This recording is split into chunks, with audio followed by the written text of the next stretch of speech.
Hey everyone. So I wanted to try something a little bit different.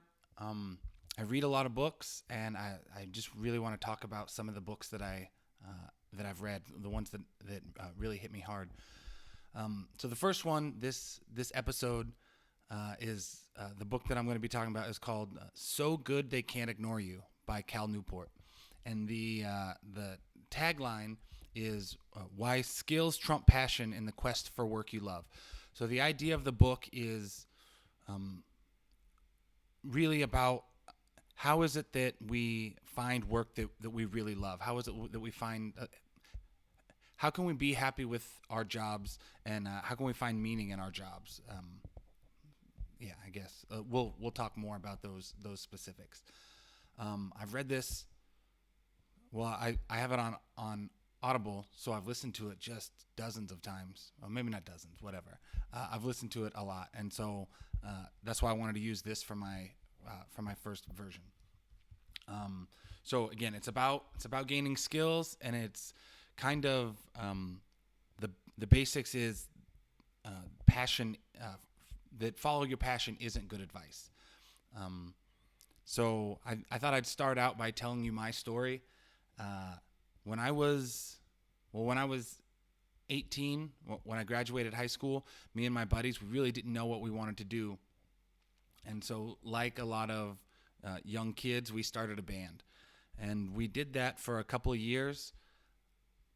I think we yeah, I was in the band from I don't know. I played bass for like 6 years, 7 years in that time. The first couple of years we weren't actually really doing anything in the band. I think we were playing shows for something like 3 years. Um, at the time, I thought 100% that was my goal was going to be to be in a band. That's really all I cared about. I was just 100% in it. Um, I had at the time. I think I worked for like a pizza place. Actually, yeah, I worked for a pizza place for 6 of those years, and then changed some jobs to do some like construction and like so. I did like a lot of job hopping. Like I would be working two jobs at a time, um, and it was always just kind of like sucky jobs. Like I worked at a what do you call it, like an office supply packing company. So I would fill things like Kleenex into a box, and then we would load them into trucks so that in the morning the delivery drivers would take them to different offices, things like that. So yeah, like I was always just doing these kind of like smaller jobs that had no meaning, and I didn't really care because I was trying to be in a band.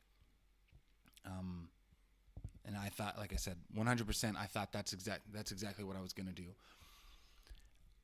I started changing my mind because at the time I had a friend, one of my friends who we were really good friends in high school. He had actually went to college for computer programming, and at at the time when we were starting to be like I don't know, turning into a more successful band, and what we weren't ever really successful at that point. But as we were getting much more serious, we were starting to play more shows. My buddy graduated from school. He went to DigiPen, DigiPen Institute of Technology. It's like a video game school. So he went to school to learn how to play video games. He got a job, and he was really liking his job. He had a lot of fun making video games, and he was getting paid a lot as well. Where I contrasted that with my situation, I was not getting paid a lot.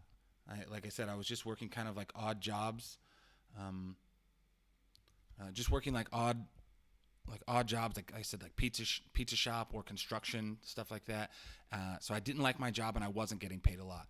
And I was happy to be in a band because I really liked music, although I don't think I was very good at music. But just something didn't sit right. Eventually, I read this book. Actually, it was one of my buddies, one of my bandmates. I read this book called I think it was called "Our Band Could Be Your Life," and it kind of chronicled a bunch of early punk rock bands. I'm gonna forget who exactly was in there. Like, I'm not gonna remember who was in there, but these like 12, like there was like 12 chapters. Each was like a different band. Um, each chapter showed the struggles of these guys in the band, where like one of them, in one band, one member, his mom had given him like $5 or something to, and then he went out and he bought a whole bunch of like a not a whole bunch. He went and bought like a bag of cookies, like a Chips Ahoy or something like that. And he was hungry, and he wasn't trying to be greedy, but he just wanted to eat all of the cookies.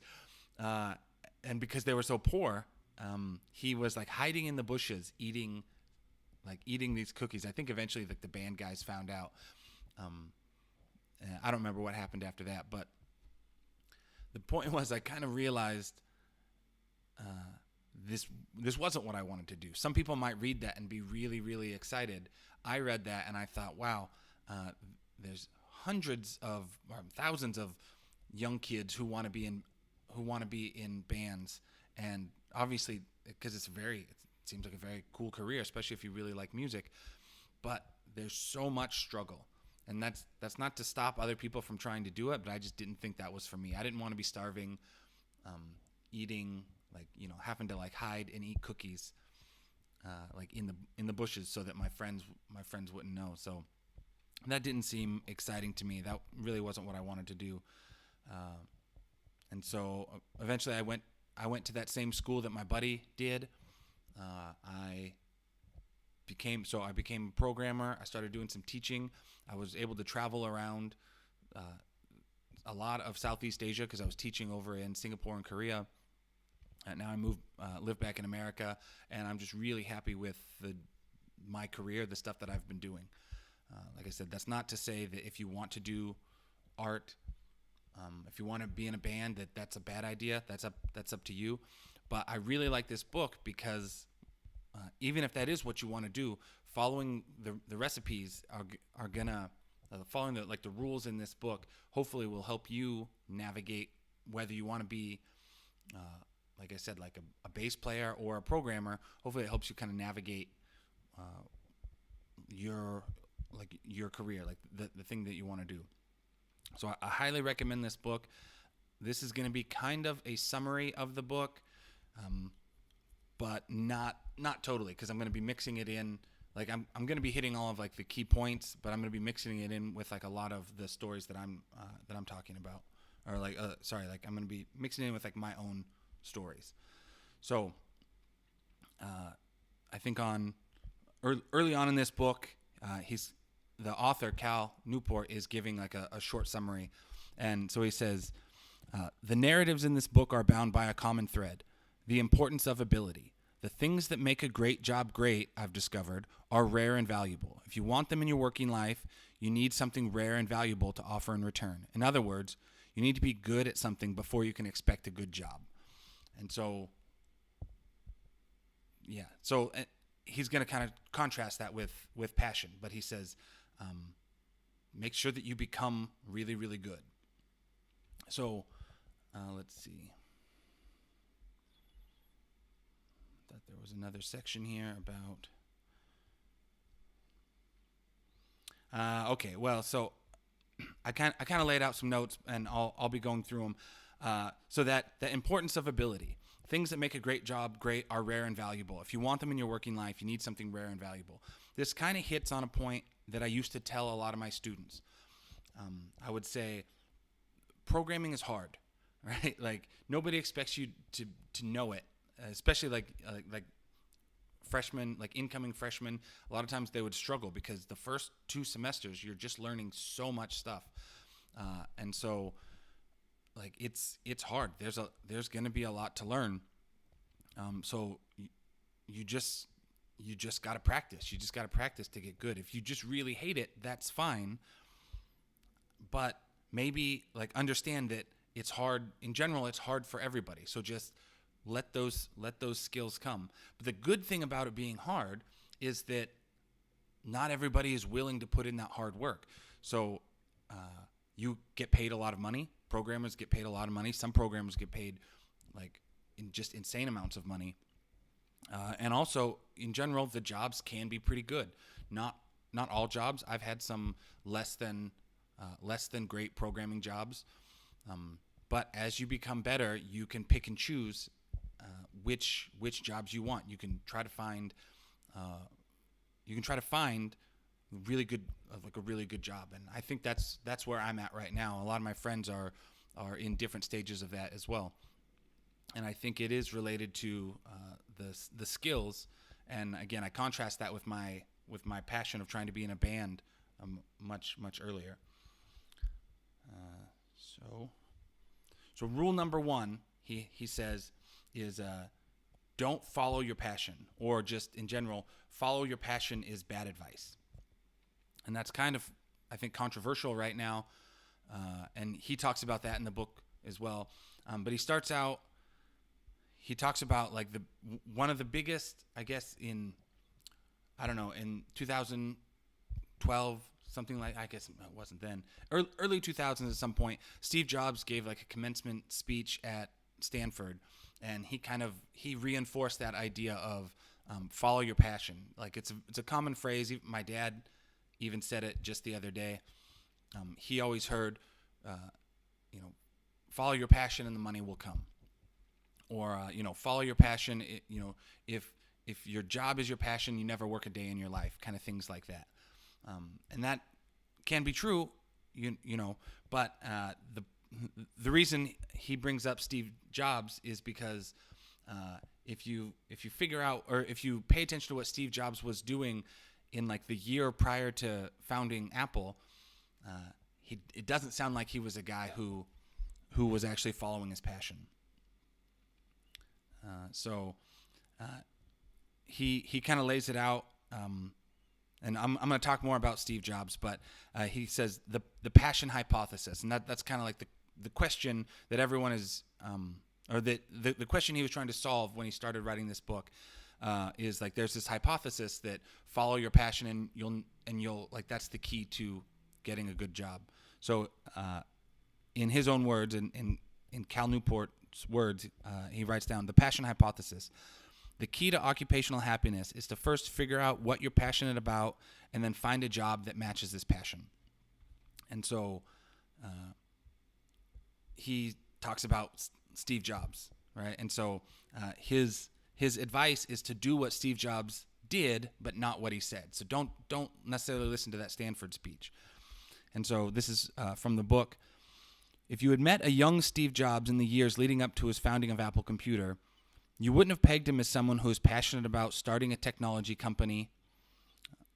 Jobs had attended Reed College, a liberal arts school in Oregon, where he grew his hair long and took to walking barefoot. Unlike other technology visionaries of his era, Jobs wasn't particularly interested in either business or electronics as a student. He instead studied Western history, dance, and dabbled in Eastern mysticism. Jobs dropped out of college after his first year, but remained on campus for a while, sleeping on floors and scrounging for free meals at the local Hare Krishna temple. His nonconformity made him a celebrity on campus, a freak in the terminology of the times. As Jeffrey S. Young notes in his exhaustive biography, Steve Jobs, The Journey as a Reward, Jobs eventually grew tired of being a pauper, and during the early 1970s, returned home to California, where he moved back in with his parents and talked himself into a night job at Atari. The company, it says, the company caught his attention with an ad in the San Jose Mercury News that said, "Have fun and make money." During this period, Jobs split his time between Atari and the All One Farm, a country commune located north of San Francisco. At one point, he left his job at Atari for several months to make a spiritual journey through India, and on returning home, he began to train seriously at the nearby Los Altos Zen Center. In 1974, after Jobs returned from India, a local engineer and entrepreneur named Alex Kamrat started a computer time-sharing company dubbed Call-In Computer. Kamrat approached Steve Wozniak to design a terminal device he could sell to clients to use for accessing his central computer. Unlike Jobs, Wozniak was a true electronics whiz who was obsessed with technology and had studied it formally in college. On the flip side, however, Wozniak couldn't stomach business, so he allowed Jobs, a longtime friend, to handle the details of the arrangement. All was going well until the fall of 1975, when Jobs left for a season to spend time at the All One commune. Unfortunately, he failed to tell Kamrat he was leaving. When he returned, he had been replaced. I tell this story because these are hardly the actions of someone passionate about technology and entrepreneurship. Yet this was less than a year before Jobs started Apple Computer. In other words, in the months leading up to the start of his visionary company, Steve Jobs was something of a conflicted young man seeking spiritual enlightenment and dabbling in electronics only when it promised to earn him quick cash. So that's kind of why he says don't necessarily listen to Steve Jobs. What was I going to say? If you contrast that with like Bill Gates, Bill Gates did also drop out of college, but he had been programming for just years and years. And when he dropped out of college, he had already had he had dabbled in. I'm pretty sure that Bill Gates also had some trying to do some small businesses before Microsoft actually got started. So there was somebody like Bill Gates had some history related to that. Definitely had a lot of history related to building software. That's not to say that Steve Jobs didn't have some of that history. If you read the newer biography of Steve Jobs, you also know that when he was younger, he definitely loved electronics, and he really did play around with that. He got a job way before he was 18. I think he worked at like Hewlett Packard. So he was playing around with some of that technology. It wasn't that he just hated it or didn't know anything about it. He was definitely good at what he did, not as good as Wozniak. But still, if you look at what he was doing, exactly like it says in this book, if you look at what Steve Jobs was doing up until like a year before starting Apple, he wasn't interested in, didn't seem like he was that interested in electronics. He was more interested in like Eastern religions and mysticism. And so that's why he says, do what Steve Jobs did and not what he says. Just because Steve Jobs says, follow your passion and then, to the work you love, doesn't mean that you should do this.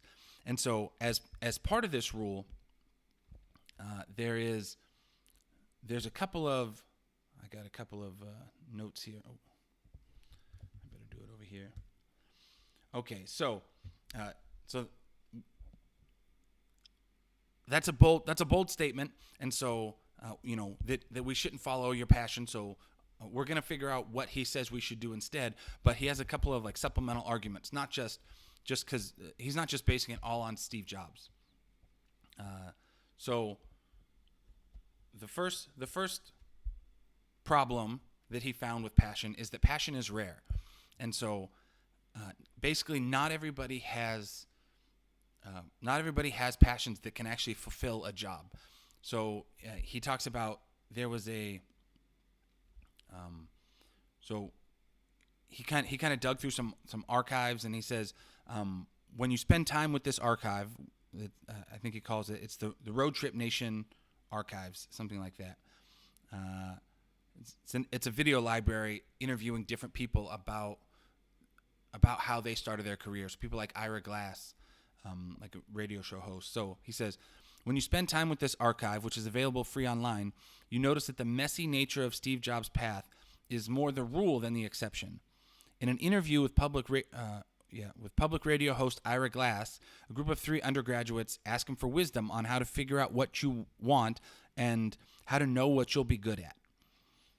In the movies, there's this idea that you should just go for your dream, Glass tells him, but I don't believe that. Things happen in stages.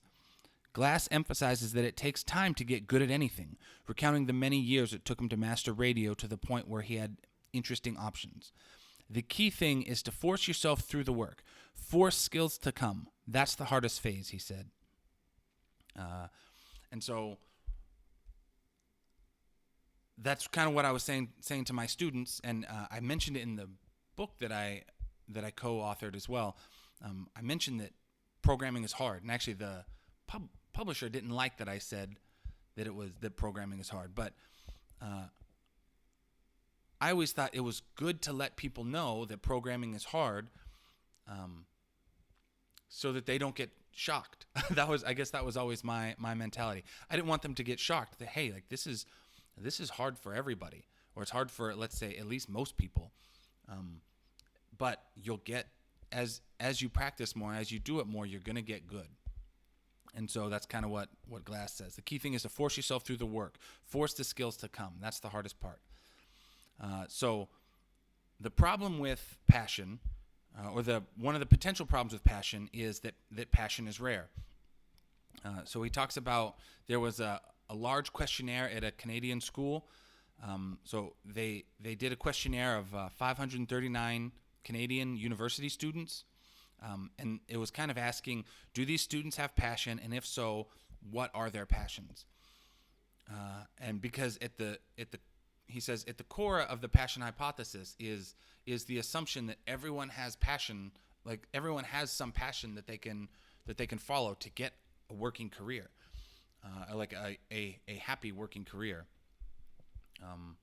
But if you look at in this example, like the top 5 passions were dance, hockey, skiing, reading, and swimming. And so really only about 4% of the students had passion that had any relation to work or education. 96% had hobby-style interests like sports or art. And like I said, that doesn't mean that you can't do it if you want to be an artist or if you want to be a bass player or something like that. If you want to be in movies, that's not to say that you can't do that. Here he's just saying passion is rare, so not everybody necessarily has passions that can fit, or that can fit with an actual job. If you do have a passion, that's good. Then you still should focus on the second rule, which is just becoming really, really good. But the fact is, not everybody has a passion that can be used for work. The next one is the next conclusion related to passion is that passion takes time. And so there was there's another study, or like multiple studies. He's just talking about one here, where they took what would be considered a relatively boring job of like administrative assistant, and they surveyed a bunch of people, and they asked them to identify if they felt that this was a job, a career, or a calling. And so all these people had the same position. And as it turns out, the strongest predictor of if somebody was going to say they felt it was their calling was based on how many years they had actually been doing that job. So newer people who weren't as good felt that it was their job. More senior people who have become better at their job, suddenly felt like there was a deeper connection, a deeper meaning in their job. And then his next, argument against passion, not necessarily, I guess we'll call it an argument. So he says passion is a side effect of mastery. And so he kind of talks about the science of motivation. So the thing that would make people enjoy their job, like be motivated for a job or be happy in their job. Daniel Pink talks about this, and he talks about it in a book called Drive, which is a really good book as well. He says there's 3 things that make a job good. Autonomy, which is the feeling that you have control over your day. Competence, the feeling that you're good at what you do. And relatedness, the feeling of connection with other people. So it is going to be important at your job that you like other people. But the other 2 factors are, again, being good at your job and having control over your job. And both of those things are going to come with just being in that job or career for longer. Of course, you're not going to be great right away, and you're probably not going to have autonomy right away either if you're just if you just have like an entry level position. The last piece that he says is passion. The passion hypothesis is also a little bit dangerous. So, like, yeah, some people might have passions, and that might help them get the job. But the problem is, since other people don't necessarily have passion right away, then it ends up people have a tendency to end up doing some job hopping. So like they'll get to a job, feel like it's not a perfect fit for them, and so they think, well, this must not be what I'm meant to do. So let me go to another job. So they're never actually spending time building up the skills to get competent or autonomous. Um, yeah, it's dangerous. So rule two. The rule is be so good they can't ignore you. And so it is really just about becoming an expert at what you do. The let's see.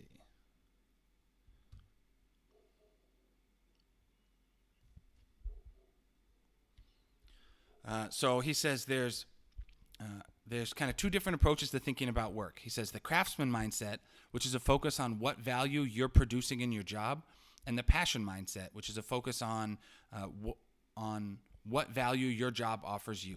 So most people are looking for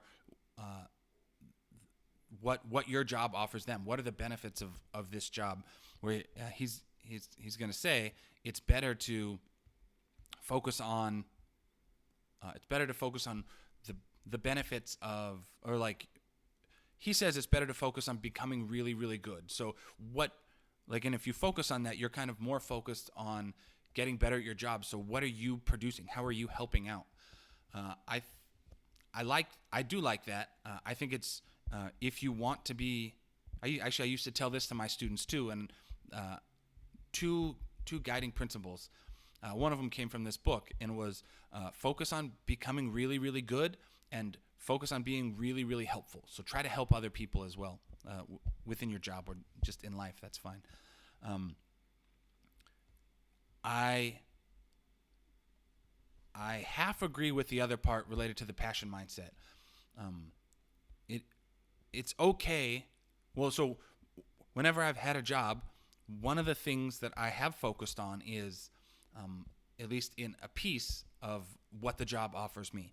I'm constantly thinking, like, how much am I learning in this job? Like, so in a sense, I am kind of thinking, like, what is this job giving me? But because I always think in terms of trying to get better. And so if I don't think I can get better at a particular job, or if I think that there isn't much to learn, then maybe I'd be more likely to quit a job. So the title of this book and that rule, where does that come from? So he says these insights began with a 2007 episode of The Charlie Rose Show.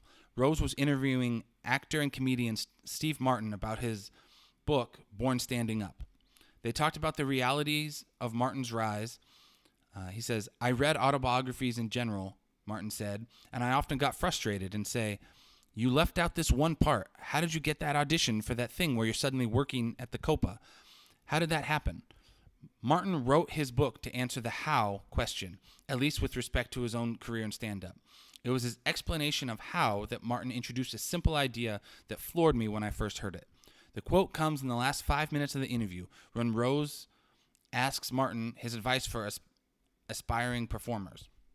He says, nobody ever takes note of my advice because it's not the answer they want to hear, Martin said. What they want to hear is, how do you get an agent? How do you write a script? But I always say, be so good they can't ignore you. And he says, if somebody is thinking about how can I be really good, people are going to come to you. And I know when I tell people to read this book, it doesn't sound really insightful. But I think like the line, be so good they can't ignore you, I say it more like a book title than something like really insightful. But it is that focus on how can I be really good? And then exactly what he says, people are going to come to you. Like, yeah, focus on becoming really good. That's, I guess I can't explain it better. Be so good they can't ignore you. Be so good that people start looking up. People hear your name. When people think of your name, they go, oh, I definitely want to work with that person. I definitely want to hire that person. Or whatever. As you're working, let's say as a programmer, in my case, I want to be so good that my coworkers want to work with me again. If I ever need to find a new job, hopefully they're coming and asking me to come in and asking me to help. Actually, that happened at my current job. We were looking for a designer, or let's see, how was it? Our current designer was quitting his other job, and he reached out to somebody on my team, and he got a job in like a day. Basically, he needed a new job, and as soon as he reached out to one of my other coworkers, they said yes, definitely. And he put in a good word with the bosses, and now he's working, and he's actually a really, really good designer. So this is as part of the as just in general, like this was a studio musician named Mark Cat Stevens. He's kind of talking about this concept as well. When you're a musician, nothing else matter but your skill. So he says, this is that Mark Cat Stevens says, talking about skill. He says, it trumps your appearance, your equipment, your personality, and your connections. He explained, studio musicians have this adage: the tape doesn't lie. Immediately after recording comes the playback. Your ability has no hiding place. And so I liked that, and I implemented, on our team at work, we kind of have these core values of the programming team, and I added that in, but I said the code doesn't lie, because in the end, with a programmer, it is kind of like the same thing. I might be really fun to work with, and maybe I make a lot of jokes, and I can get stuff done fast, but if the code is crashing all the time, if there's bugs, if it doesn't work, if it doesn't connect well with other people's code, again, like if it crashes, then it doesn't matter how fun I am or how fast. Actually, when I was in school, we had another one of the guys on my game team. He was really, really fast. He built this level editor using our graphics engine. He built like a level editor, really impressive one, so that we could build levels.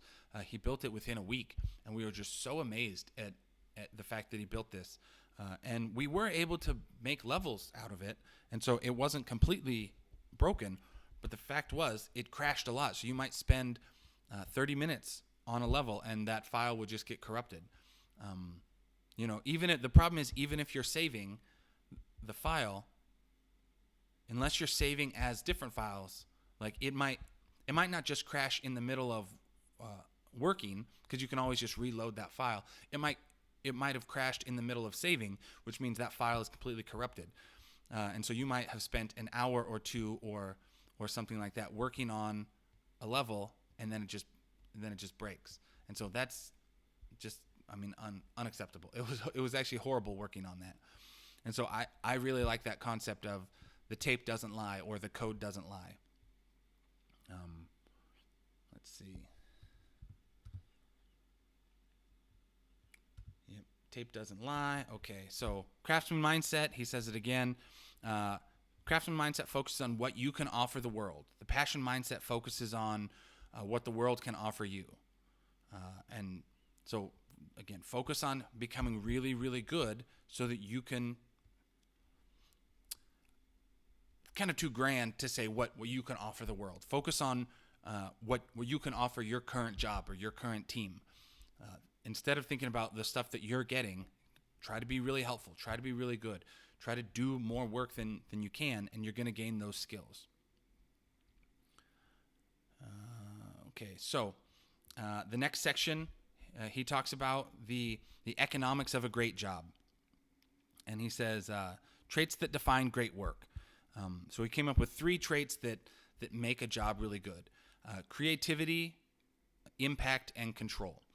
So, yeah, all those sound really great to me. It's fun. At my current job, we do have a lot of creativity related to like the architecture, the code that we get to write. I'm the only Android dev. I can basically do within reason, I guess. I don't know. I can implement things. I can refactor things however I want them to be. The most important thing is that it works, right? Impact is another one. So we all want to feel like we're doing something something important, right? Like that it is part of a bigger picture. And at the job I'm at now, we're building the mobile apps from the ground up. Hopefully, it's going to be big for the next 10 years or more. Like, it's just going to keep going. So I definitely get to feel important at that point. And control, again, getting to, nobody wants, like, let's see, how do I say this? Nobody wants to have their boss micromanaging them, right? And so it is kind of nice, at least, again, right now I'm just using my job as an example, but it is kind of nice to go in, have roughly some say on what I'm working on. There's, of course, features that we need to get in, but I have control over, to some degree, when I work on them, and I have control over how I approach the problem, things like that. I can definitely contrast this with, I have a friend who has worked at a couple of really big, I have a few friends in Silicon Valley, but one friend in particular who I keep in contact with, he's worked at a couple of big name companies, including Apple and Google, and he overall, I guess he likes his jobs. He says he does, but he says one of the problems with some of these bigger jobs, especially because he's relatively new, he's been programming for 10 years, but there's people at these companies who have been there, 15, 20 years or more, and so he's relatively new, and like he's a new employee at the company, so he doesn't have much control over what he said or over what he does. He doesn't have much creativity over what he does. He's just kind of just doing bug fixes. So somebody else gets to write the cool feature or build the nice architecture, and he has to scour it for bugs. That's basically what he's doing. So he gets paid very well, but in the end, well, I guess I don't know what he's going to do. So another quote from Ira Glass. He says, "All of us who do creative work, you get into this thing and there's like a gap. What you're making isn't so good, okay? It's trying to be good, but it's just not that great." And he says, just like before, the key thing is to force yourself through the work. Force the skills to come. That's the hardest phase. And so, yeah, programming is going to be hard. Lots of stuff is going to be hard. Just focus on becoming really good. And so as how all of this connects, he says the career capital theory of great work. So I've heard the term career capital in just like the concept of capital in general as we think about money, but people will talk about human capital, or in this case career capital. It's your intrinsic value based on like the skills that you've acquired. But so he didn't invent that term, but he says by becoming so good they can't ignore you, you're focusing on your career, building up your career, and then you can use that to trade in with other things. And I don't think I explained that well. So what does he say? The career capital theory of great work. The traits that define great work are rare and valuable. Supply and demand says that if you want these traits, you need rare and valuable skills to offer in return. Think of these rare and valuable skills you can offer as your career capital. The craftsman mindset, with its relentless focus on becoming so good they can't ignore you, is a strategy well suited for acquiring career capital. This is why it trumps passion. This is why it trumps the passion mindset if your goal is to create work you love. So if you want those traits, creativity, impact, and control, those are rare and valuable. So you need something rare and valuable to exchange. We can't all just magically have like people aren't just giving out jobs with amazing control. And so Steve Jobs, he brings up Steve Jobs again, and he says, Steve Jobs literally had something, Steve Jobs and Wozniak literally had something rare and valuable. They had the circuit board for the Apple I. And so they used that, like after they built that and they built into a full working computer, they were able to sell it for some amount of money, and then that helped them continue on their career. That's when they started building out the Apple II. That's when they founded the company. So they literally had something rare and valuable. If I think about a lot of my other friends, let's see. Well, I guess if you think about any famous YouTuber, for example, right? Maybe there's a lot of people's dream to review cars on YouTube or review books, which is, that sounds really great to me. You don't have a boss. Nobody's telling you what to do, things like that. And so, like, they're not just giving those things out. And so, you have to have the skills. You have to build up the skills so that so that you can trade for that. And so, I guess what I'm saying in that case is the way that most people built up the skills for whatever is just by doing it over and over and over. So a lot of these YouTubers, they didn't become famous on their first video. Maybe it took years of building a following. And same thing with like a lot of bloggers. And unless it's a topic where you already have acquired the skills. So, for example, Mr. Money Mustache is a blog about early retirement. He had already actually like retired from work, and he was living off of his investment income. So when he started a blog, it actually picked up really well. He ended up making actually a bunch of money off of that blog. At that point, he already didn't have a boss, but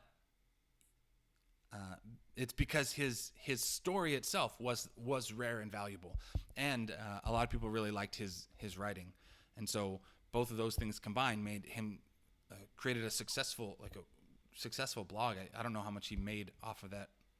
I don't know anything about the numbers of his blog, but it was certainly successful, and so he had kind of earned that. He kind of earned that first. Contrast that with Afford Anything is another like kind of financial independence blog. Her blog wasn't as popular right away. Like the woman from Afford Anything, she saved up a bunch of money and then went on like did some world travel for like 2 years, just spent the money that she had lived on. So that was a rare and valuable situation. So that got her some basic readers to her blog. But then I think she's continued to grow it because once she got back, she started trying to figure out how she could always do that. She didn't want to get back to having a normal job. And so she started getting into real estate.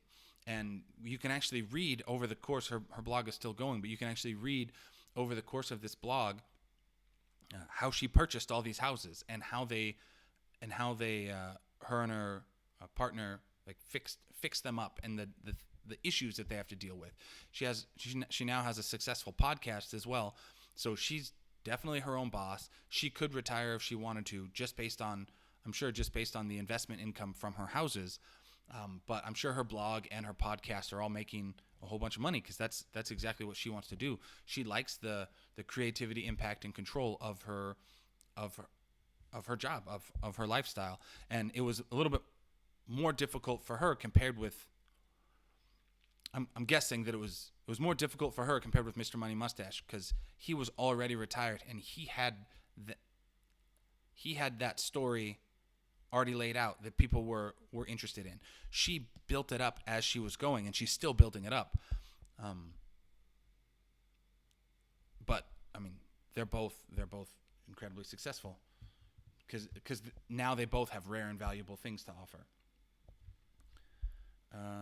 Okay, where are we at here? Disqualifiers. Okay, so there's a couple of disqualifiers for the craftsman mindset, he says. So like, you might be wondering if you, so basically not every job is necessarily great to apply this craftsman mindset.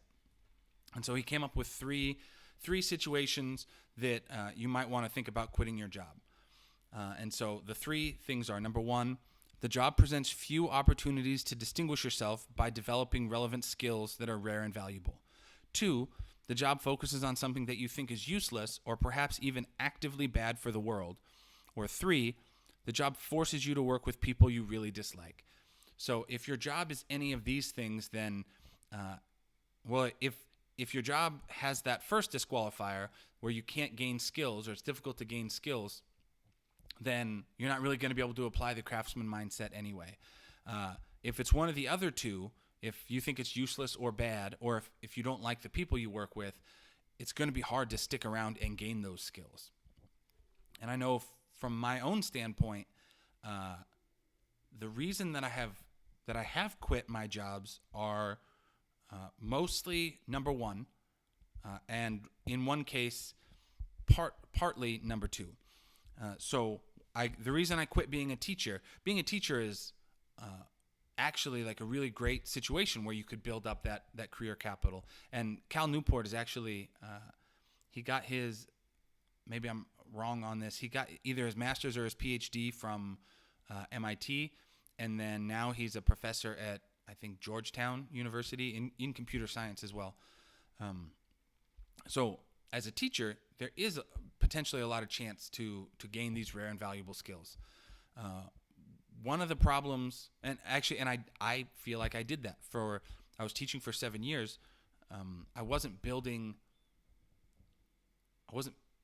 As a programmer, I wasn't building a whole lot of things that other people might use, but I was still reading a lot. I was learning a lot, so I gained a lot of knowledge about programming in general. And I was programming because I was building game engines for our students. But I was hoping to be able to do my master's degree there as well. That really didn't pan out. So that would have bumped me up, but like there just really wasn't time to do that. And as teachers at DigiPen, the goal of DigiPen is to focus on making sure that you're helping your students, as opposed to like some other universities are having you more focused on writing papers, right? And so like if you're writing doing research, things like that.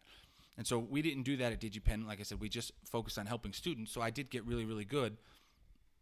At least I think I got pretty good. But like it says in this rule, the job presents few opportunities to distinguish yourself. The problem was I was just a teacher at a small-ish school in South Korea. I wasn't writing any papers. They really didn't like it if we worked on side projects. And so besides the knowledge that I had actively gained, it would be difficult for me to let other people know that I'm good, basically, because I'm not working on any projects. And actually, that was a slight problem when I finally moved to America. I noticed that people didn't value the fact that I was a programming teacher for 7 years, and that's not an argument. I'm not complaining about that. That was just the reality. So that was part of the reason I left that job. The first job I left when I got to America, I'd worked there for about a year and a half. I learned a whole bunch about making apps. I'd already been working on iOS and Android for a while. I made some games before, but there was a bunch I learned about making apps. Luckily, so I got hired for Android at that job. Luckily, the iOS guy quit like a month after I started, and so I got a chance to work on iOS as well. Like I said, I had experience on both, but now I have both on my resume. So I built out a whole bunch. I built out some really cool apps for them, and then we ended up rewriting it again using the Ionic framework, which is just like cross-platform. So I gained a bunch of skills, and then after we released the app, to our clients, they wanted me to move over to like an older programming language like VB.NET, and I just didn't think that was going to be as there's a whole bunch of legacy code that at jobs that still might require VB, but I didn't think that was the way of the future. I really liked working on mobile apps, and I thought it was probably more valuable to keep going down that road, which actually I am glad that I've done. Additionally, I have another note here in the book Rich Dad Poor Dad. That author says the rich people don't work for money, they work to learn. And so that's something that I've always thought about as well. So if you're not gaining those skills, if you don't think that you're learning, then maybe it's not a great place to work. Let's see.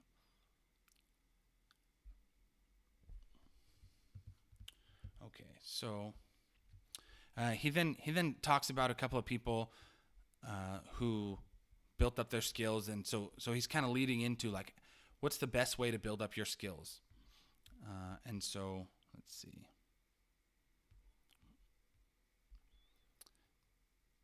So it says from the book, previous studies have shown it takes around 10 years at minimum to become a grandmaster in chess. As psychologist K. Anders Ericsson likes to point out, even prodigies like Bobby Fischer managed to fit in 10 years of playing before they achieved international recognition. He just started this accumulation earlier than most. This is the 10-year rule, sometimes called the 10,000-hour rule, which has been bouncing around scientific circles since the 1970s, but was popularized more recently by Malcolm Gladwell's best-selling book, Outliers. So here's the rule. The 10,000-hour rule. The idea that excellence at performing a complex task requires a critical minimum level of practice surfaces again and again in studies of expertise. In fact, researchers have settled on what they believe is the magic number for true expertise, 10,000 hours. Let's see, do I want to read that? So yeah, I'm not necessarily gonna keep reading from the book.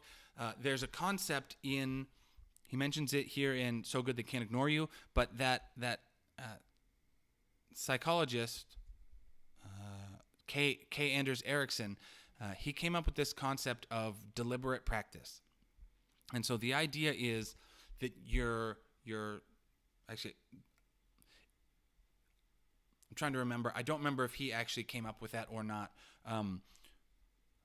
Anyway, whether he did or not, like he talked about it a lot.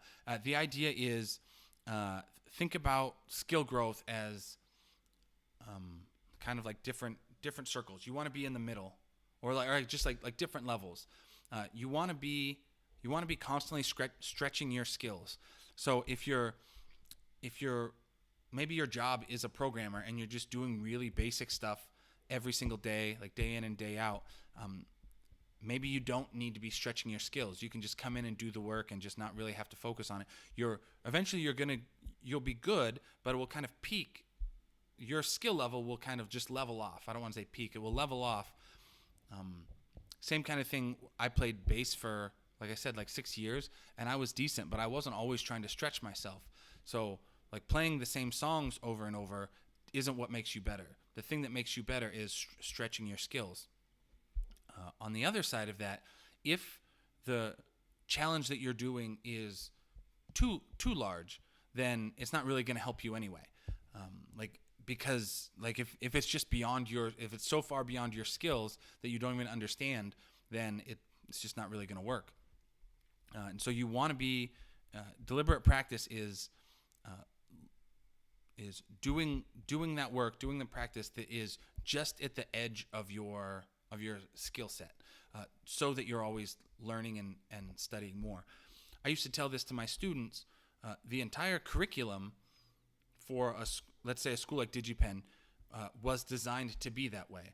DigiPen was a different school, a different type of school, because at least for the first 3 years, all the classes are really interconnected. You don't get too many choices in what electives you're going to take. Not until like the middle of junior year, and then senior year you can kind of specialize more. And the reason they do that is because they want to know everything that you know. Like if you're taking a sophomore class, we want to be able to guarantee that you've taken all of the prereqs for this. But also, I would explain to them, there's each class, each assignment, each challenge is all targeted to be within their skill range. And so obviously, like they're homework assignments, so they're designed to push the skills, but we do it like in a certain order. So like the basic freshman programming class in C, you're learning really just the basics of the language, and we're constantly pushing your skill up a little bit more. The next classes and the game class in that same semester are like, we know what you've learned up till this point, so we know we can push you a little bit higher. And so since the classes are all structured that way, we can do constant challenges.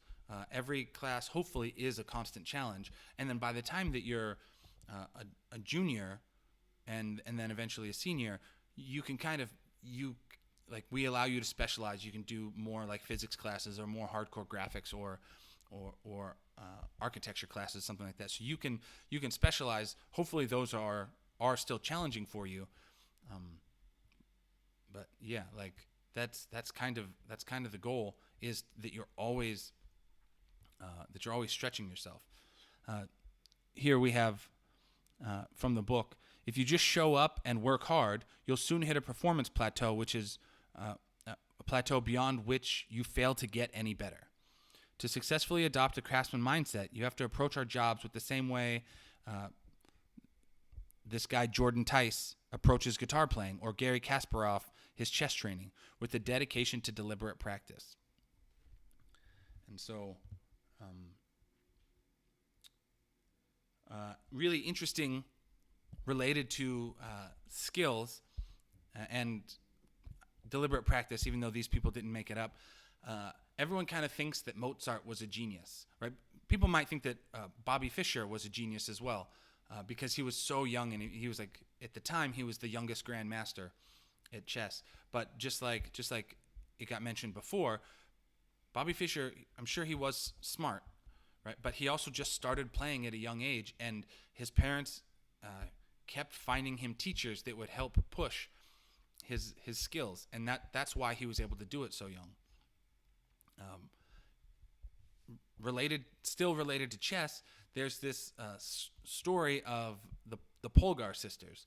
So in somewhere, I forget the timeline, but like in the 50s or something like that, 60s, somewhere in Hungary, this guy, he actually put a request out for a wife in the newspaper, something like that. And he said, because he wanted to study expertise, so he wanted to have kids and train them to see if they could become an expert at something. And so he found a woman that would join him with kind of join him on his quest. And so they end up having 3 daughters. The last name was Polgar, the Polgar sisters. So they decided, they weren't sure what they were going to have them study at first, but they decided to study chess because chess has like a chess score, and it's like very defined rules on what it means to be good. And you get that with this chess score. It was interesting because at the time, probably I think everywhere, but at least where they were, women weren't, like, it was considered that women weren't smart enough to play chess, basically. So I don't even think women were allowed into like the chess championships at that time. So anyway, they started teaching all of their 3 daughters chess. The husband and the wife actually they weren't chess players at all. So they just bought a bunch of books on like how to study, or on how to become better at chess. And I don't know their exact methodology. But the point is, they weren't chess masters themselves. So they had to become good, or at least hire teachers to teach their 3 daughters. And so all 3 of the daughters became incredible chess players. 2 of the daughters reached grandmaster status. I think the daughters 2 and 3. The first one, I think she just wasn't as interested. I forget which one, but I'm pretty sure that's correct. But they all became like, they're obviously like legendary. You can search up the Polgar sisters. But yeah, like 3 daughters became just outstanding chess players, and they all were ranked high. I think they're all masters, but 2 of them are grandmasters. And so it was it wasn't just because the parents were geniuses or anything like that. It was just because they studied, they kept going. I also found it interesting in another book about mastery. There's this book called Talent is Overrated. He also talks about K. Anders Ericsson and the concept of deliberate practice. It's interesting because everyone kind of thinks that Mozart is a genius, and again, that I'm not debating that because I don't really know much about music anymore. But let's the most interesting thing that I found out in that book is that Mozart's dad was a music teacher who had written a book on how to teach music to students. So his dad was a musician. His dad was a music teacher. He had wrote a book on how to teach music to students. I don't know if it was children specifically, but it's not shocking then that he was interested in teaching music, and he decided to teach his kid how to do music really, really well. And he started training him at a really, really young age. And so by the time he was like, I don't know, I forget all of those details. But the fact is, Mozart had been training in music for just years and years and years before he actually started writing some of his own music. Tiger Woods has a really similar story. Tiger Woods' dad played golf, and I don't know if he was a golf coach or not. I think he had ideas on how to, he obviously had some ideas on how to coach golf. But it's also interesting because as a baby, Tiger Woods' dad would take Tiger Woods out to the garage, and the dad would hit putts, and he would explain to baby Tiger how to hold a golf club correctly, things like that. And so things could have gone differently. Where maybe Tiger Woods, for whatever, maybe he just didn't like golf. But as it turns out, as younger kids, they often emulate their parents. They really like what their parents are doing, and so he started doing that, and he started winning, and so it became rewarding for him. So he kept going with that. But it's really interesting because these amazing stories still end up being where these people just practiced and practiced and practiced and really pushed through to get good at what they did. Okay, so the goal is to become so good they can't ignore you. The recipe is deliberate practice. And so he kind of talks a little bit more about this.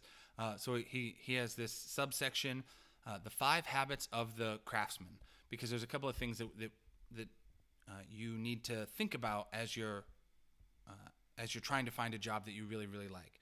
And so the first habit is decide what capital market you're in. So if your goal is to get career capital, you have to understand that there's different possibilities for this. And so what exactly does that mean? He says there's two markets for your career capital. One is winner take all, and one is auction market. So the winner take all is he talks about a story about like a TV screenwriter, and so the most important skill that a TV screenwriter has is being able to write good, compelling stories. And so in that case, that's like the winner take all. He says it's kind of similar with bloggers as well. A lot of times bloggers are trying to figure out their bounce rate or different pieces.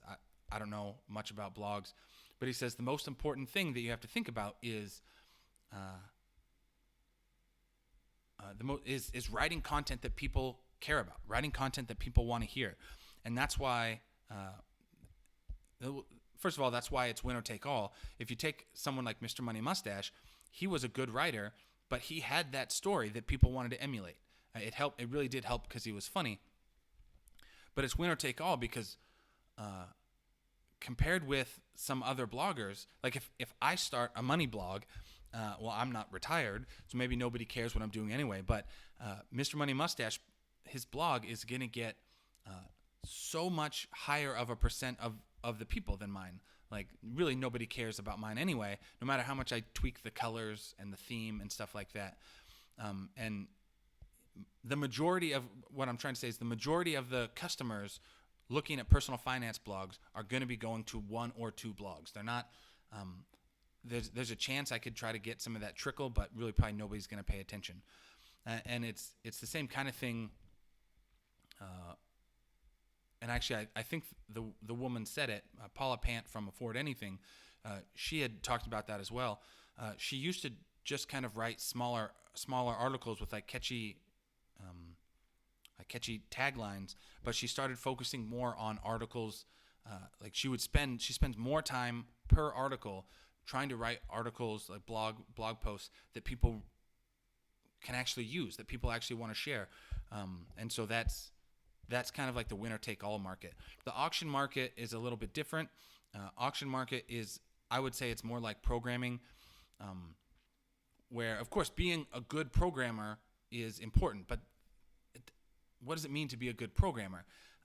If I know a whole lot about creating backends in PHP, that's nice, but that doesn't mean I'm going to get a job at Blizzard writing graphics code. Even if I'm a really good programmer, like I don't have those skills. And so there's so many different pieces of programming. So the reason that people are going to hire me is because I'm pretty good. I'm not trying to like brag or anything like that. I think I'm pretty good at Android programming. I also think I'm pretty good at iOS programming. And so like the reason people would hire me is because of those mobile skills that I have. I went to school and I taught video games for a long time, but it doesn't mean that people are just going to out of the box give me some mobile job. As a matter of fact, that's kind of the opposite of what happened. When I first moved to America, I did take a pay cut because I wasn't, at the time, I wasn't trying to, well, I'm still not, but I wasn't trying to get a job in the games industry. So like the skills that I had acquired were relatively unrelated to what I was doing. I knew some mobile, and that's because I had made some Android and iOS games, so that's why I got hired. Overall, I was a really strong programmer and really strong debugger. I guess the bosses didn't always think about that as much. They were more focused on what are these sub skills that you have. Like, of course, it's expected that I have the general skills of understanding the language that I'm writing, or like understanding how to debug and things like that. But it was the collection of skills that I had acquired, and now the collection of skills that I've acquired more throughout these last couple of years, that those are the reasons that people would hire me. So first, decide what capital market you're in. Number 2, identify your capital type. And so if it's winner take all, then once if it's winner take all, there's only one type of capital. So if it's a blog post, like in finance, write stuff that people want to read. That's basically it. Like I said, if it's programming, then it's gonna be more specific. But like I know now, since I have been specializing in mobile programming, I'm going to keep doing that. I'm going to make sure that I'm really good at mobile programming. Since my current job is mostly Android, I'm going to make sure that I'm becoming world class at Android programming.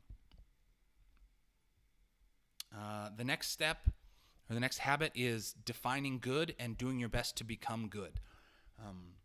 So, being good might mean different things for the different jobs or the different capital types. But one of the things that you can do is you make goals in order to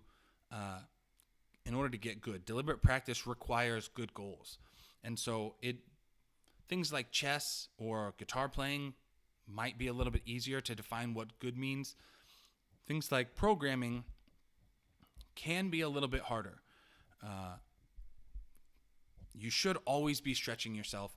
Your brain is like a muscle. Just so, like, if you were going to the gym, I also used to tell this to my students. Arnold Schwarzenegger didn't go to the gym and lift 10-pound dumbbells every day. He was he had to lift heavy. He had to cause stress to his body, and then during that rest, his body would recover. Your brain is that same way.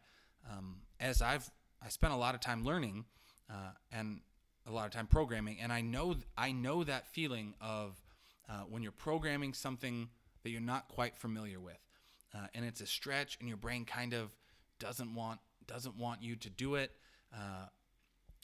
and so you just kind of have to push through that. And so that's that feeling of when you feel that in your brain, that's how you know you're doing deliberate practice.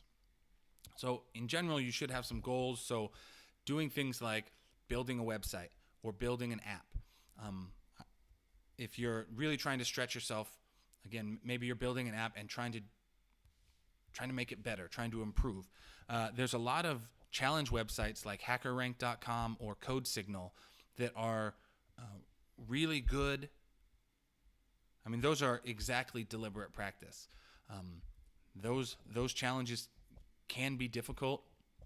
It's a little bit interesting for those. Those are actually really good for interview practice as well, because a lot of interviews will do things like basically questions from HackerRank. It's not necessarily what you do all day as a professional programmer, so that's why it's kind of weird, but it will definitely stretch you. It's going to make you better at understanding the language and hopefully analyzing what you're doing before you introduce a bug into your code. I think it's a good idea because, like I said, day to day, the stuff that I write is less like coding challenges, and I'm more doing like architecture and refactoring. So I think it's a really good idea to read books like a book called Clean Code, for example. Read books about the larger programming concepts and struggle and make sure that you understand those concepts. Sometimes those books will also have like challenges in them as well. A book like Clean Code, there's just a lot of code.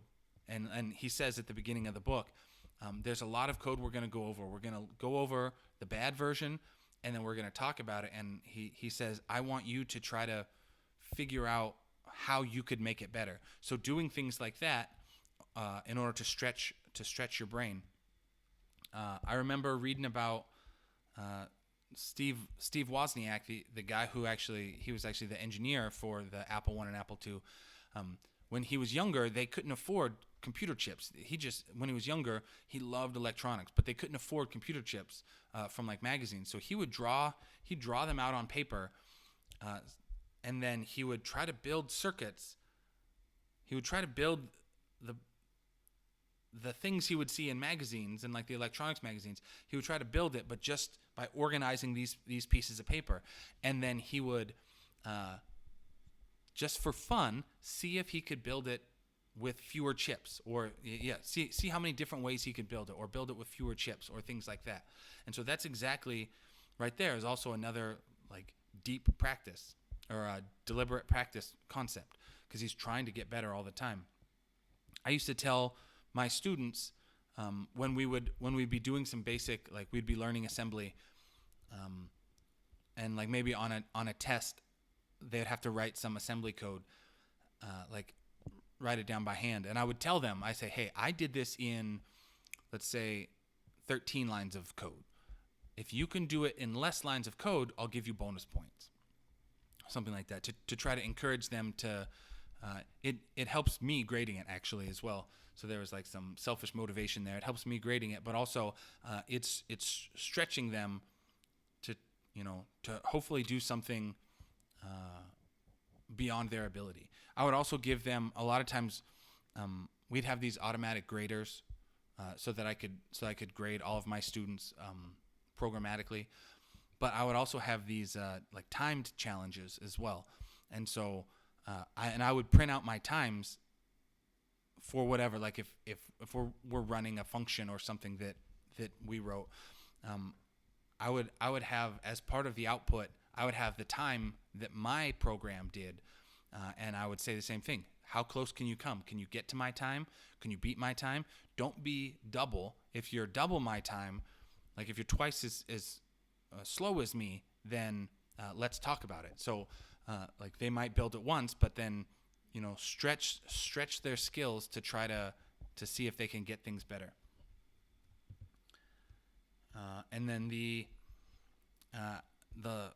fourth step is, or the fourth habit is stretch and destroy, which is the word I keep using. It says, doing things we know how to do well is enjoyable, and that's exactly the opposite of what deliberate practice demands.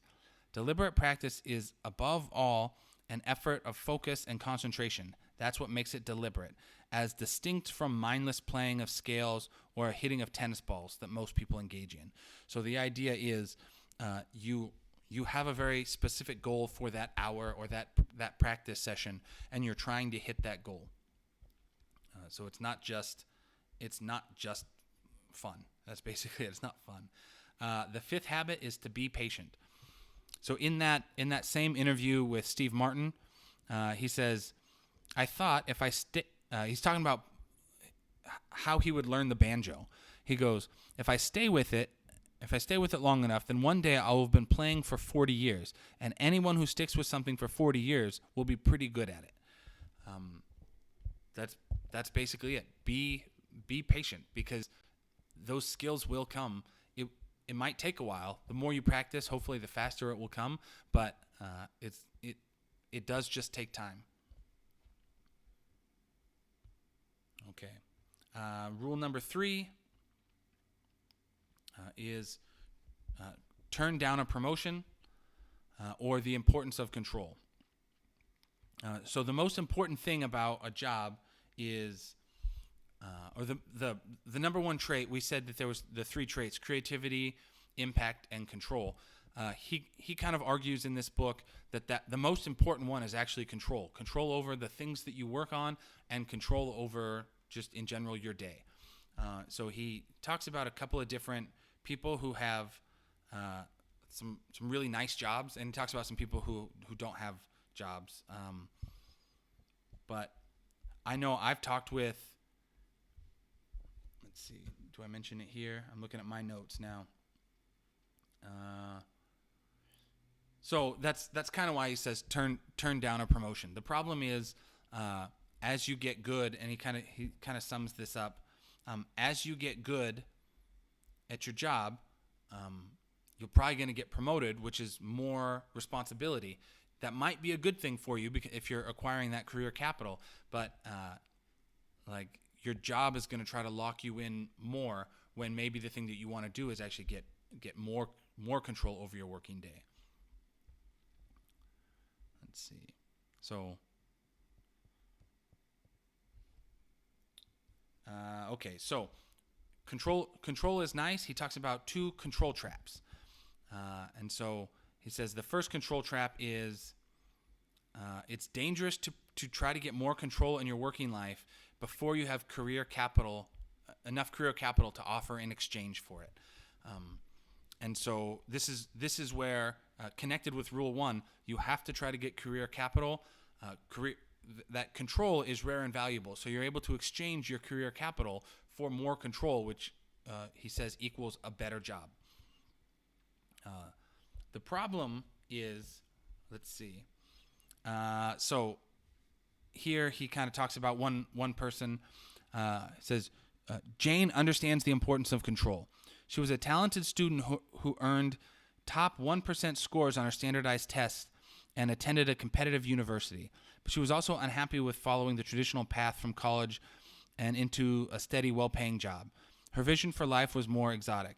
As an amateur athlete who once rode a bike cross-country for charity and competed in an Ironman triathlon, she envisioned a more adventurous life. A copy of her life plan she sent me included the goal of circumnavigating the world's oceans and traveling without motor power across every continent. Let's see. To finance this adventurous life, her plan calls for her to build a set of low-maintenance websites that recurrently earn enough to support the pursuits on this list. Her goal was to get revenue up to $3,000 a month, which she calculated would be enough to handle her basic expenses. Eventually, she planned to leverage these experience to develop a nonprofit to develop my vision of health, human potential, and a life well lived. So this obviously sounds really good, but she said, so she understood that control was really, really important. She says, the current problem is financial independence. After quitting college, I started various businesses and launched freelance and blog projects, but lost motivation to continue before substantial results came. One of these experiments, a blog that she hoped to become the foundation of her empire of money, featured only 3 posts in 9 months. Jane had discovered the hard truth of the real world. It's really hard to convince people to give you money. I agree that it would be ideal to continue to develop my vision. However, I also need money in order to eat. And since she didn't even have a college degree, finding money was proving difficult. A commitment to dog sledding across Antarctica doesn't read well on a resume.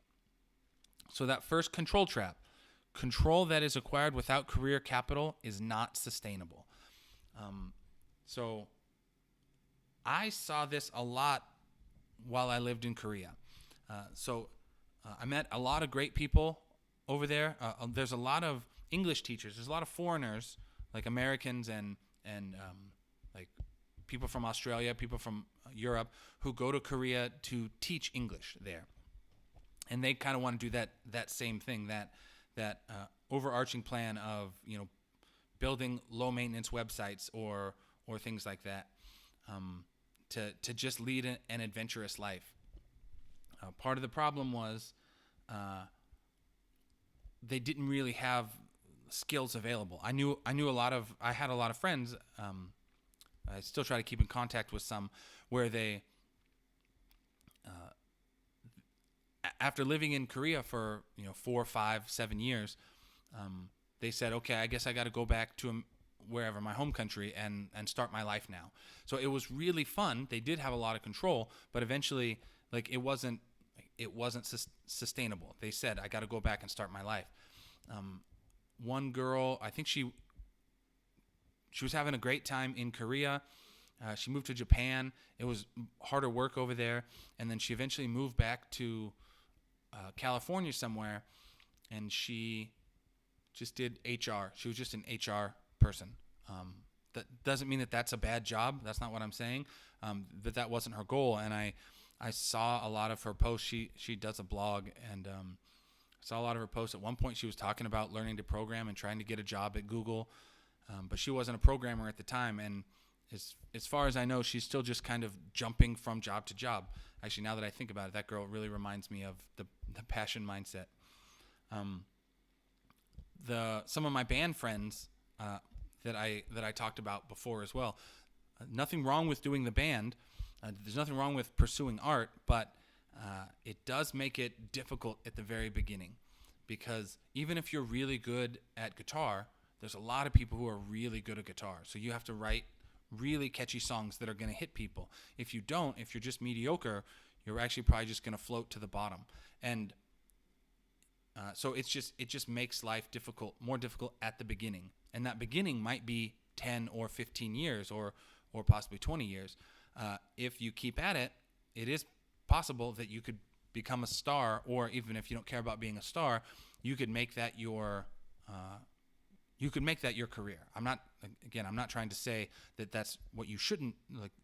I'm not saying that you shouldn't pursue art or music or whatever, but again, a lot of people want to do that because at the start it sounds really fun, but you're not going to make a whole lot of money at it at first. That's fine. Again, not everything is about making money, but just like that control trap says, if you try to get too much control without the career capital, it's hard to sustain. So you're going to end up working other jobs, which is exactly what I did. That's what I was telling at the start of my story.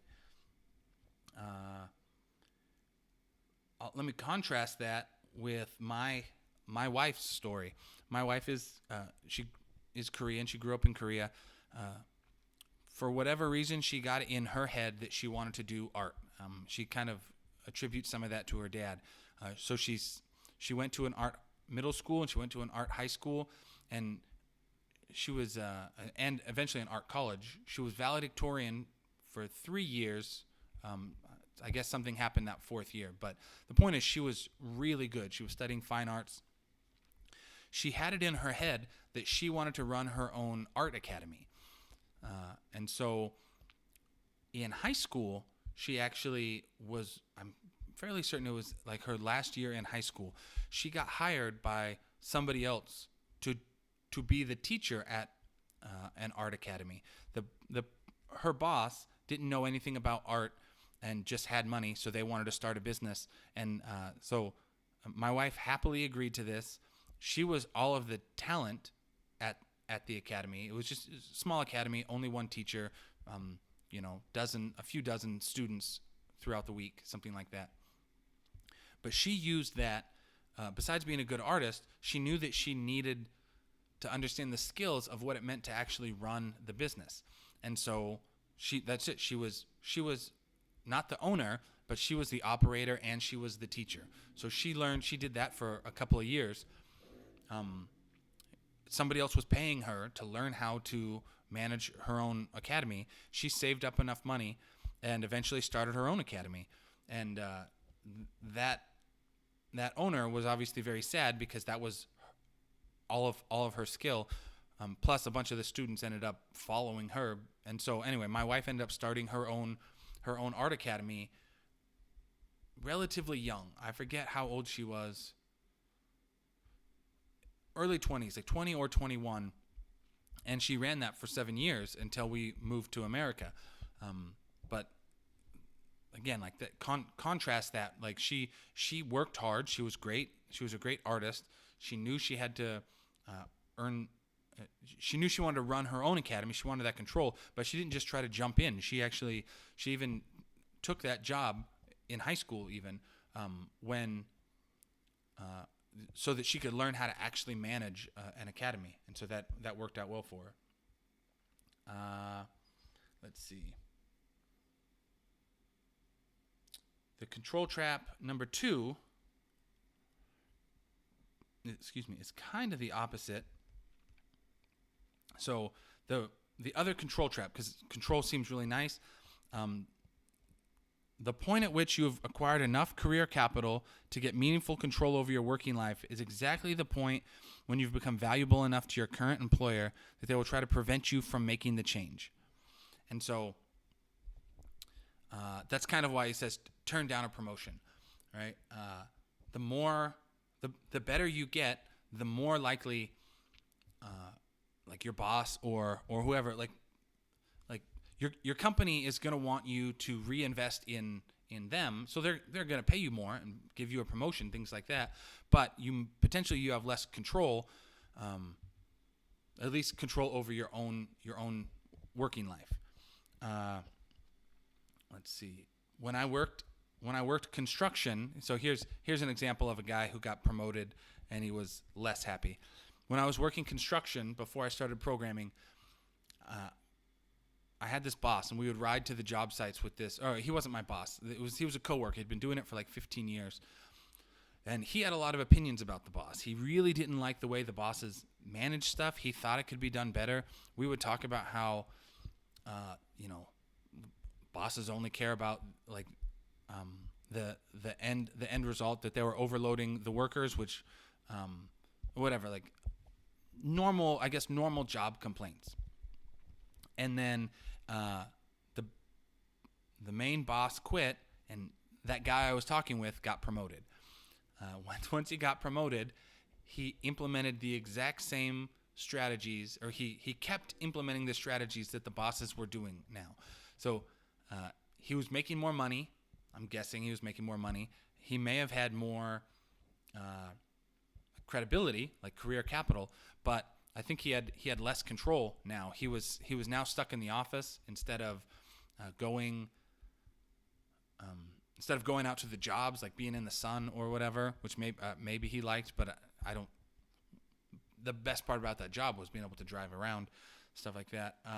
And he didn't have control before, but he didn't have more control by getting that promotion. He was suddenly just responsible for more people, and he was implementing those same policies because in the end, the bottom line was you have to get the work done. And so I also, when I read about this, I think about the kind of like it's related to the Peter Principle. Peter Principle says in a hierarchy, people get promoted to their level of incompetence, which it's kind of a joke. That's kind of what The Office is about. Some people say that. Some people say that's what The Office is about. where like a really good salesman might get promoted to manager, but they don't know how to manage people. And so one thing I've heard is that programmers get promoted into unhappiness. And so it's not exactly the same, but a lot of times programmers like to program. They like to write code. They like to build architecture. But as you get promoted more and more, you end up either just not coding at all or being really overloaded with time because you're managing you're managing lots of different projects and needing to code at the exact same time. So it can potentially be a little bit more stressful. And I've had friends who have had this exact thing. Sometimes programmers are introverted, and so if they get promoted and they're managers, they're really uncomfortable. Sometimes they just don't want that responsibility. I had a friend who actually I think he did turn down a promotion because he said, I don't want to be tech lead because you're not going to like it if I'm tech lead, because he didn't agree with how they were running stuff. He eventually he didn't like what he was working on. He eventually quit that company, but then got rehired as a contractor, so he was like more free to do kind of do his own thing. On the flip side of that, I have friends who one guy in particular that I'm thinking of, he's happy to do that. He works at Microsoft. He's a programmer. He likes building things and making systems that make the other programmer's job nice and easy. And so like he's learning project management right now because he thinks it's fun. So it's kind of like a joke title, turn down a promotion, but it's more just focused on so like you don't have to, like that doesn't have to be the hard and fast rule. You don't have to turn down every single promotion, especially in the phases of earning that career capital. But just recognize that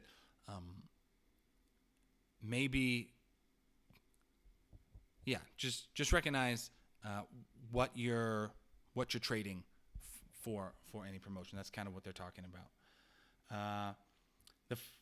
The problem with these two control traps is you need to know when to cash in your control. The problem with the first control trap is if you cash in your career capital too early, then you have no job. It's hard to sustain. If you wait too late, then you have no control, basically, or like your control options are less. And so it's kind of hard to balance that, or like it's vague, it's foggy. Like how do you know where that correct point is? And so he came up with an important sounding rule. He calls it the law of financial viability. And he has a whole story. He kind of interviews the guy who did CD Baby. And so the law of financial viability is when deciding whether to follow an appealing pursuit that will introduce more control into your work life, seek evidence of whether people are willing to pay for it. If you find this evidence, continue. If not, move on. And so he also talks about a computer programmer who kind of taught herself. She started in QA and then taught herself how to do a lot of automated stuff. And so that's an interesting story. But my story, more on a more personal level, when I quit DigiPen, I was over in Korea. It was hard to do interviews in countries in America, and I didn't have a whole lot of career capital. I had a lot of knowledge, but not necessarily career capital. And so, but like I said, it was hard to interview, and I wasn't sure exactly where we were going to move and things like that. So we just saved up. We saved up money, and we moved over. We moved here to Las Vegas with no plan. I mean, the plan was to get a job, but like I didn't have any job lined up. So the plan was we have money as a backup. And luckily I did get a job really fast, but that was the most risky job change I've ever done. After that, when I've gotten jobs, so at that job where they wanted me to do They wanted me to stop doing mobile and start doing like VB, some of that old code that I was talking about, the legacy code. They brought me in. I was kind of pushing to, I was pushing them a little bit. I kept asking them, are we going to do like an annual review? I'd been there like 18 months. And so they said we were going to be doing annual reviews, but it didn't happen at the 1 year mark. And so I kept kind of pushing, are we going to do that? Obviously, always hoping to get more money. And so I went into that review. They told me they wanted me to learn this new stuff, but they said that I wasn't as. They said nice things about me, but they said, and I ended up getting at that place. They were going to give me a small raise, but like I said, I didn't think I was going to be learning much there. And since the money wasn't as good, I was a little bit worried about staying there for another, however long. I didn't think. I guess it was, again, it's a mix of like, is it Control Trap 1 or Control Trap 2? I knew I wanted a more interesting job. I didn't want to be working with legacy code, and so I wasn't sure what to do. So what I did was I started, like what most people would do, I started looking for a new job, right? But I didn't quit this job right away because I didn't get angry in that meeting because that doesn't help anybody either. But it was kind of like a shock to my ego that I wasn't getting a raise, like I wasn't getting paid what I expected a real programmer would get. And so, but it was a shock to my ego, but I also recognized maybe they're right. Maybe I'm only worth this much money. Maybe my skills are only worth this much money, whatever they were paying me. So like I said, I was trying to be really rational about it. But what I did was I wanted to go out and see, well, what is it possible to get paid more somewhere else? So I started looking for jobs, and as it turns out, lots of people want mobile developers. So I was able to get a job relatively fast. I think it was 21 days from that meeting, from that annual review, I got a new job. And it was actually like a large bump in salary as well. It was, like pretty large. So I was getting paid more like a normal programmer instead. And so, but like that's that key, the law of financial viability.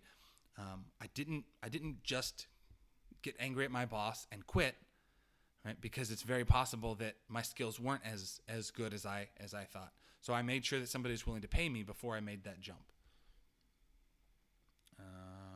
And then moving from that second job to my current job really was kind of like the same thing. I got hired at my second job here.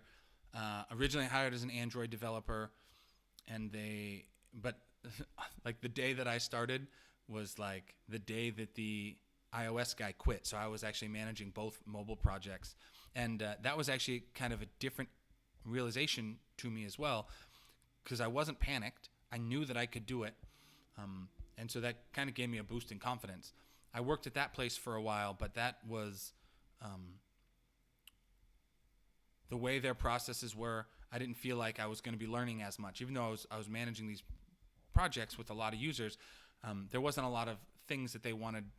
There wasn't a lot of work that they wanted to be done. I thought the apps could be improved, but they were very worried about changing code and things like that. And so I didn't feel like I was going to learn that much. So I worked there for 6 months, and then I jumped, first finding a new job, and then I jumped to a new place.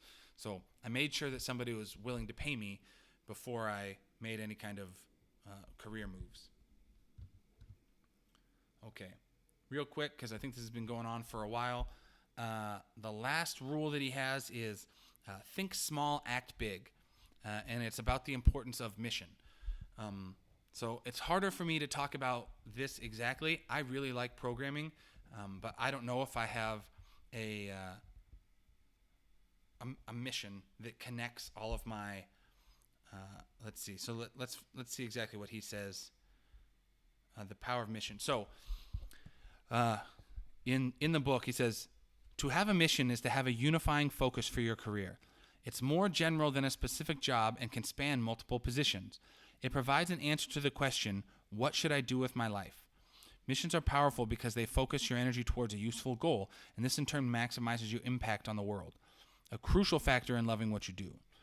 People who feel like their careers truly matter are more satisfied with their working lives. They're also more resistant to the strain of hard work.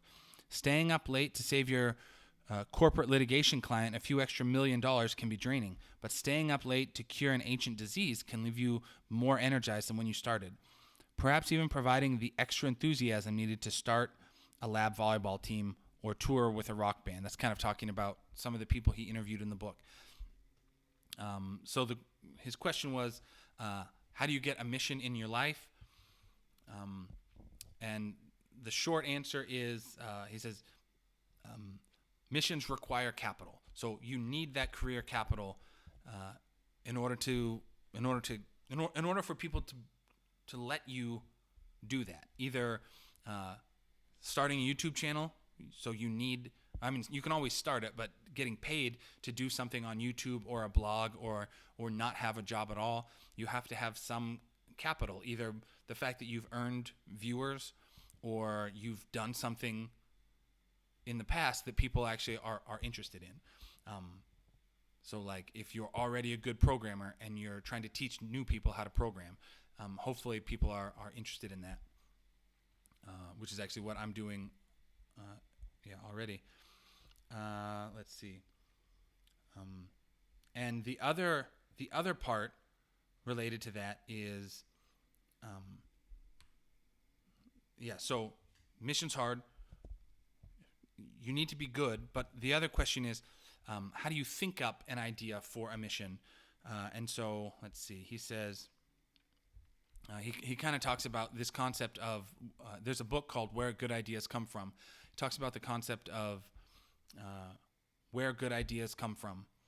Oh no, that's what it's called. But he says something called the adjacent possible. So new scientific breakthroughs. Let's read from the book.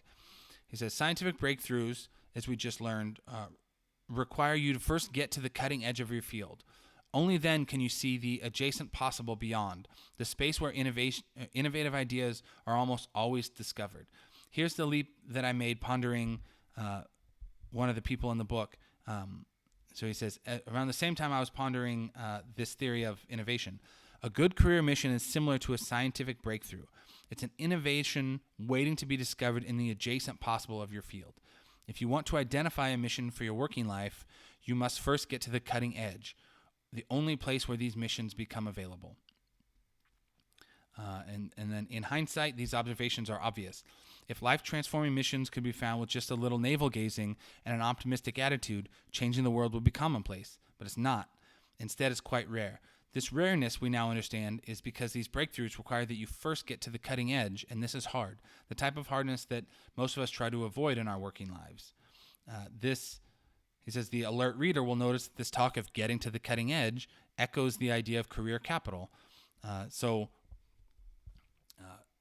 Trying to find some innovative new thing as a unifying mission for your life is difficult, and you're not really going to be able to find it until you get to be an expert in your current field. So in programming, let's say in Android programming, I could talk about that already, right?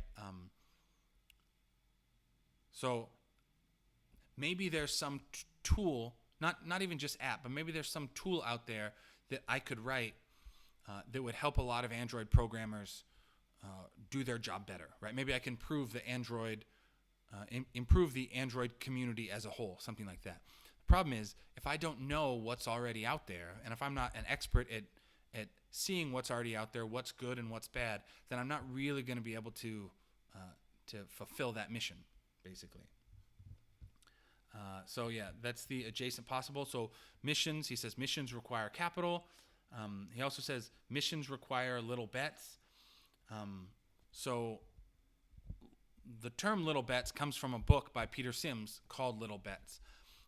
And he gives the example of Chris Rock, where before Chris Rock will do like a really big show or do like a comedy special, he'll go to lots of little clubs in like New Jersey or wherever, to test out his material. And he's trying to be funny, but he's not trying to be funny. He's taking notes about the audience reaction and like trying to figure out how he could tweak words, things like that. And so he's making little bets. So by the time he does his comedy special, he knows what really works. He knows what's going to get the laugh, and he knows the timing for it. So he's played around with those same jokes over and over. YouTube, I think anybody who started YouTube or anybody who started a blog has already done that little bet. Starting a blog is really easy. Starting a YouTube channel is really easy. Doesn't mean that people are going to pay you for it, but that's exactly why. It doesn't cost much money just to start something up. And so that's kind of like a little bet. I know the Jesse Meekum, the guy who started YNAB, he did that exact same thing. He was just trying to build. He had like a little spreadsheet, an Microsoft Excel spreadsheet. He was trying to sell for $20. He was just trying to earn $300 extra a month for rent. And now it's, I don't know, when did it start? It's more than 10 years old, and he's the CEO of a successful company. They have like 30 or 40 employees, maybe more now.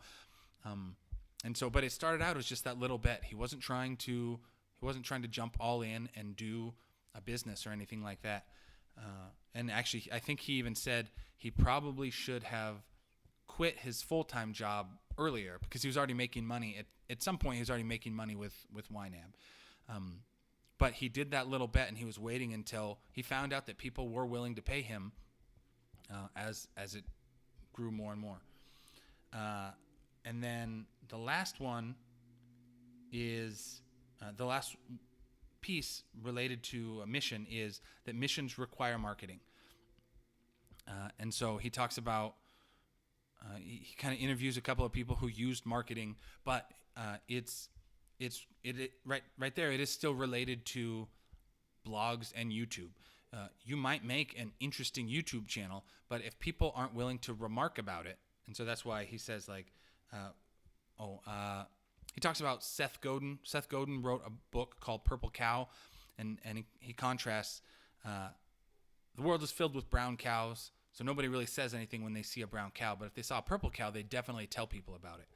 And so he says when you're trying to do your mission, when you're trying to start your mission, you have to do some marketing. It has to be something that is worth remarking, like literally telling other people about. So it has to be good, but you also want to share that in a venue where it's kind of where remarking is useful. So he talks about in science, like peer-reviewed journals, because he interviewed some scientists in this book. So in peer-reviewed journals, you're doing your research is interesting, but if you just leave it on your desk just because, and you're the only one who knows about it, nobody cares. So scientists, they're doing this anyway, but they publish in peer-reviewed journals. Now other scientists are going to look at it, hopefully pick it apart so that you can see the good parts and the bad parts, but they're also going to, if it is really good and usable, then they're going to talk about it and cite that in their research. And so that's kind of like the marketing. He talks about for programmers, the remarking aspect, the venue that you would use is like open source software. So it's cool if you build something and you might be able to sell it right away, but a perfect example is Linus Torvald, who built the Linux operating system, or at least he started the Linux operating system. I always tell people that guy, he built Git too. That guy doesn't need to look for a job ever again. There's if he ever got bored with his tasks, he could find somebody would hire him. If he ever wanted to work for a company, I don't know what he's doing. He's probably running his own company. He's not going to be searching for money, right? He worked hard. He gave away. He gave away this operating system. If he would have tried to sell it, well, he probably wouldn't have made any money because he would have been competing with Windows and Mac. But now, like the internet is mostly built off of Linux servers, and everyone uses Git. Like these tools that he just gave away for free, is millions of people using them. And so, yeah, like thinking about, let's see, he kind of sums up what he calls the law of remarkability. Let me see where that's at. So the law of remarkability: for a purpose-driven mission, for a mission-driven project to succeed, it should be remarkable in two ways. First, it must compel people who encounter it to remark about it to others. Second, it must be launched in a venue that supports such remarking. So I kind of talked about both of those already. So you just want to make sure, if you're going to have a mission, you want to make sure that it's good, so people want to talk about it, and you kind of deliver in a place where people can talk about it. I guess that's pretty much it. He then, in the book, he kind of summarizes his rules, and he talks about how he applied it to his own life. So really, I can't recommend this book enough. It's just really, I think, an amazing book. I'm gonna keep using these concepts in my own life. I'm always trying to get better, always trying to make little bets. Always trying to get more control in my life. I love it. So, hopefully this was interesting. I'm not really sure how long I've been recording for.